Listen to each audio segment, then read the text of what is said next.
putting in capital requests, having the business case analysed and getting decisions taken. Sometimes as a result, it could just be farcical. I saw one SOE turn up with a three-page PowerPoint presentation and ask for several $100 million capital injection on the back of it. I couldn't believe what we were seeing. And the government politely told them to go and multiply with themselves, by the way, on that one. Treasury did instigate, in fact, the author, the guys up here, John, one of the great bits of work he did was to instigate post-investment reviews, which meant that any company for investments over a certain size had to go back and look at how that actually panned out in practice. Now, this was illuminating for a whole lot of reasons, not the least of which that none of them had been doing it, or few of them, excuse me, had been doing it previously. Some played the game honestly. Some started ducking and weaving and coming up with all sorts of ways to excuse what had clearly been pretty poor investments. Two of my favourites were sort of trying to be arbitrary about what were and what weren't project costs. Adding mysterious terminal values to business cases that had never been there ex ante was another one. They also showed up some basic financial errors about hurdle rates of capital. Pretty clearly what was going on with the SOEs was they didn't want to give capital back to the owner, therefore they were trying to crank the hurdles down as low as possible so they could always find something to invest in, whether it was good investment or not. I was just getting to the good bits actually. I'm going to have to cut a few of those short. Ministers were hardly blameless. One thing I will say is it was interesting how many ex-ministers actually showed up on the boards of SOEs. This, of course, is entirely rational when you think about it. You know that you yourself are going to be in opposition one day, and then your time in Parliament's going to be over, and you're going to be looking for a job. You know, who says that implicit contracts aren't enforceable? They did seem to be there. So where does this leave us? Let's sum up. We've got a situation where the Crown or the government has steadily been accumulating more and more assets through time. It probably holds in New Zealand somewhere between a quarter to a third of the non-residential capital stock of the country. The way it goes about managing it is essentially Byzantine in nature. It's impossible to believe that this capital is being particularly well utilised. It's unsurprising that every working group that's had a look at the issue, be it the Capital Markets Task Force, the Savings Working Group, 2025, has come to the conclusion that there ought to be some change and has made the case for that. The existing government has, to its credit, tried to take a step towards this by freeing up some capital from its commercial operations and trying to redeploy it elsewhere on the balance sheet. But the steps that it is taking are small and they are timid. And they're that way because they're driven by political compromise rather than by any kind of coherent economic strategy that lies behind them. If mixed ownership really was a sort of sensible, long-run, durable solution, then we would expect to see the Crown out there finding businesses that it could acquire and put into that model. But I'm unaware of, I don't think anybody is suggesting that it do that. It would be nice to think that mixed ownership was going to make a meaningful difference to the way we're running those assets, but the serious answer is that very little is going to change. And it's not going to change because, first of all, boards and management are still going to be insulated from competitive disciplines. They will not face the threat of bankruptcy. They will not face the threat of hostile takeover, so it's kind of business as usual. And what's more, the government will control board appointments. There's no change on that front as well. The tragedy is that the government could easily have gone the next steps and moved towards proper market disciplines without compromising their own finances and without compromising national sovereignty at all. But for political compromise solutions, they've chosen not to do that. What's needed here is a kind of a much bigger change than what's being proposed. I know that goes against the perceived wisdom of what's possible here in Wellington. Just one moment. But the facts are that we'd be vastly better off if we would do that, and the facts are troublesome things, but that's the way they are. Thanks very much.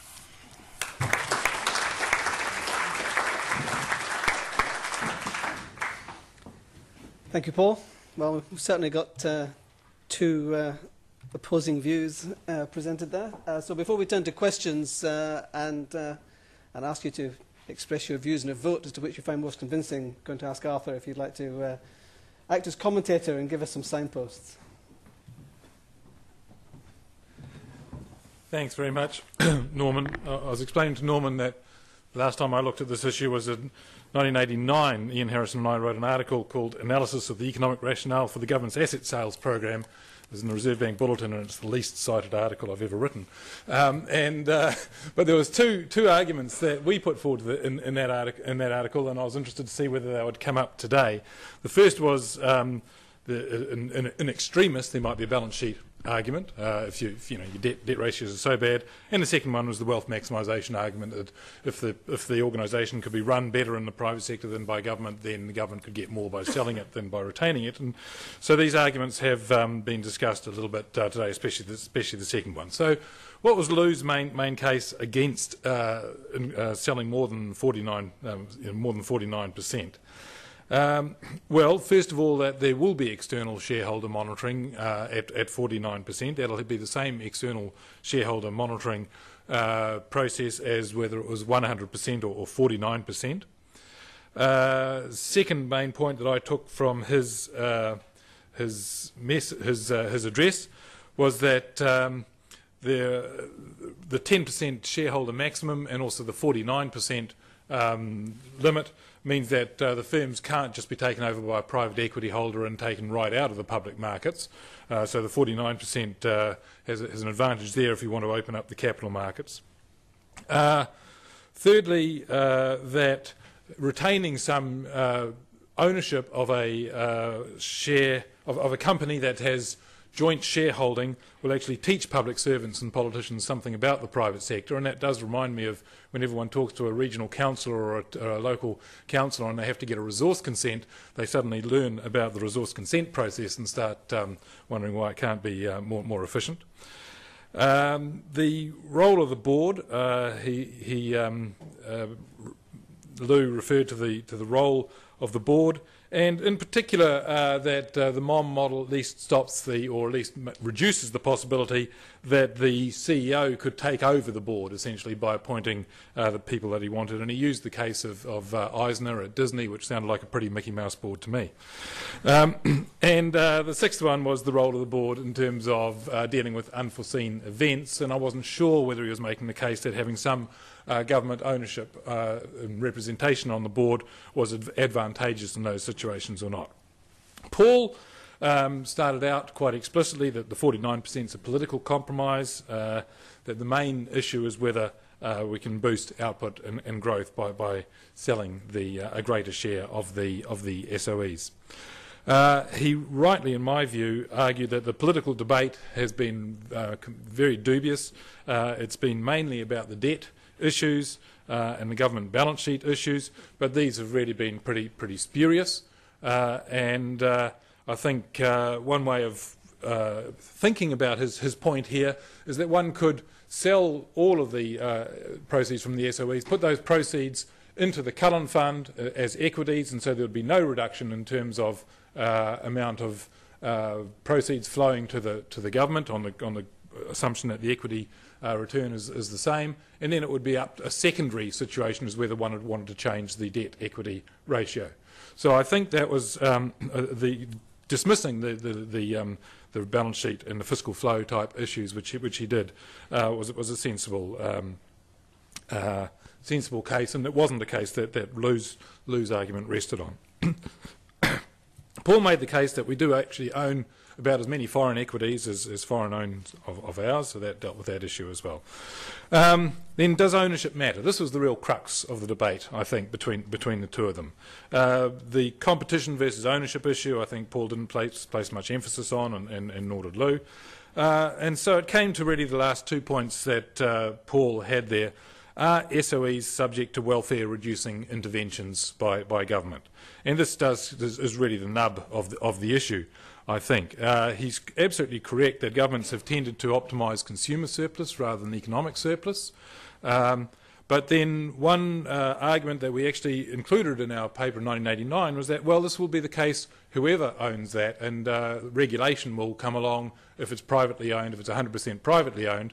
And of course, if it's 100% privately owned, it may make it easier for the government to regulate and strip the 100% private owners of all their property rights through or a large portion of their property rights through regulation, that they may not be so keen to strip themselves of that advantage. So it may be, in fact, that argument favours the 49% case. Paul asked whether the SOE governance problems were intractable, and his answer was quite simply yes. He gave some evidence from a Journal of Economic Literature paper on this, but when I looked at that, it seemed to be comparing all or nothing ownership rather than 49% versus 100%, and this comes back to the issue that Lew raised as to, well, once you've got 49% ownership and you've got some shareholder monitoring from the private sector, is that enough? And does that get around the evidence, that the JEL evidence that Paul produced? This issue is relevant, that we know that monitoring by officials has been poor, but is that still a case once 49% or 49% has been solved and there is proper monitoring in the external markets? So would officials up the game, or do they just become completely irrelevant anyway? And again, whether the horse becomes dominant or not, the SOE can sort of control the officials, again, may go away if there's actual monitoring in the private markets. I'll just finish with one other point of Paul's. There's still the case that the poor appointment processes that are the case at the moment, the government runs in terms of appointing people to SOE boards, will continue. There's no reason to believe that would change under the move to 49%. And he also made the case, which is a reasonable case, of if this is a good model, why doesn't the Crown buy 51% of other firms? One point that wasn't raised in clearly by either speaker, I think, was with the 49% model and the guarantee that government will retain majority ownership, is that the government still controls new equity raising by the SOE. Unless the government agrees to increase its own equity stake, the SOE cannot raise new equity. And that will still lead to the capital hoarding issues that Paul raised before. So anyway, those are the issues that I saw as being central to the debate, and just be open it up to questions. Yeah, thank you.